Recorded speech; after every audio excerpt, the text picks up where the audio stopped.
Ganitong diskarte naman ang ginawa ko sa karne ng baboy. Pork binagoongan, ibang style naman ang tirada natin dito mga tol. Tara na, samahan nyo magluto. Let's G! O, pinakuluan ko nga pala yung pork jol. Bali, yung tubig nga pala is 1,000 ml. Timplahan ko siya ng paminta. Naglagay din pala ako ng bawang. Tapos laurel, asin. Pinakuluan ko na to sa loob ng mga 45 minutes mga tol. So, painta rin pala ako ng mantika sa kawali mga tol. Tapos nagiwan na rin pala ako ng talong. Masarap din kasi yung talong sa pork binagoongan. Prinito ko lang pala yung talong mga tropa. Tapos check natin kung malambot na nga pala yung karne ng baboy. So, nilagyan ko lang siya ng hiwa ng ganito mga tol. Tapos timplahan ko siya ng asin para kumapit talaga yung lasa mismo doon sa karne ng baboy. Tapos niluto ko sa air fryer sa loob ng mga 30 minutes. Naghiwa na rin pala ako ng kamatis kasi yung mismong alamang natin is may timpla na at may lasa na.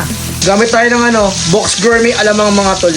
Hindi na natin kailangan ng bawang pati sibuyas para sa ating pork binagoongan. Lagyan ko siya ng tubig, pakukuluan ko lang yan. Tapos pag okay na yung ating lechong kawali mga tol, ayan, hiwain na natin. Isama na rin natin yung prinito natin talong kanina. So ayan mga tol, ito nga pala yung version ko ng pork binagoongan. Kayang-kaya mong gawin sa loob ng inyong mga bahay, di ba? Madali lang at napakabilis lang lutuin. At syempre, pag gusto mo ang video, don't forget to like and follow my page mga tol. O paano, magpapaalam na ako tapos ayun, nyara!